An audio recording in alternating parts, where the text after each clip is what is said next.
Franchement, pendant une seconde, j'ai cru que je devenais fou. Donc, écoute bien toute l'histoire. Mon cousin Léo s'est mis avec une fille, Nora, il y a genre 8 mois. Elle venait au dîner de famille, gentille, normale, rien à signaler. Et puis, d'un coup, au printemps, son père est mort d'une crise cardiaque. Ambiance glaciale. Tout le monde a présenté ses condoléances, moi aussi, et elle était vraiment complètement détruite. Avance rapide. Moi, ça fait 2 ans que je prépare mon mariage.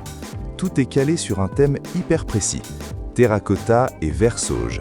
Les fleurs, les tenues, même les serviettes sont assorties. Oui, ok, j'avoue, c'est un peu abusé, mais frère, c'est mon jour.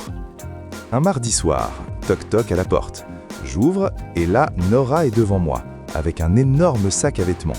Sans prévenir, elle entre, ouvre le sac et je te jure, à l'intérieur, il y avait le blazer noir de son père, celui qu'il portait le jour de son mariage. Vintage, impeccable, chargé d'émotions. Et là, elle se met à pleurer direct. Elle m'explique que comme son père ne sera jamais là à son propre mariage, elle veut porter ce blazer à mon mariage, en tant qu'invité, pour qu'il soit présent lors d'un grand moment de famille. Moi, je la regarde, bloqué, genre c'est sérieux là ou c'est un trop-plein d'émotions? Je lui dis calmement que porter un vêtement aussi symbolique, lié à un mariage, au mariage de quelqu'un d'autre, même avec une raison émotionnelle, c'est quand même chelou. Elle pleure encore plus, dit que c'est la dernière chose qui lui reste de son père. Je compatis, vraiment, mais je lui dis clairement que ça ne colle pas avec l'ambiance de mon mariage. Elle referme le sac sans dire un mot et elle s'en va. 2 heures plus tard, Léo m'appelle en hurlant, vraiment en train de crier. Il me traite d'insensible, d'égoïste, dit que je manque de cœur et que je respecte pas son deuil.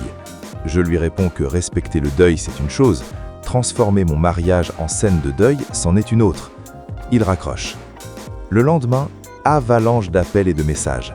Tante, oncle, cousin, tout le monde a un avis. La moitié dit que j'ai raison, l'autre que je suis trop dur. Ma mère, elle, m'envoie même des articles sur le chagrin, comme si je comprenais rien. Puis, Léo m'envoie un message clair. Soit Nora porte le blazer, soit ils ne viennent pas. Ni cérémonie, ni repas, rien du tout. Mon partenaire rigole presque. Il dit que c'est n'importe quoi et qu'aucune personne raisonnable ne ferait une demande pareille. J'ai douté 5 minutes. Puis non. J'ai de l'empathie, oui, mais j'ai aussi un mariage. Et j'ai pas envie que l'histoire émotionnelle de quelqu'un d'autre prenne toute la place le jour J. C'est pas cruel, c'est normal. Du coup, voilà. Léo ne me parle plus, Nora m'a bloqué partout, et le mariage est dans 7 semaines. Et ouais, je n'ai pas changé d'avis.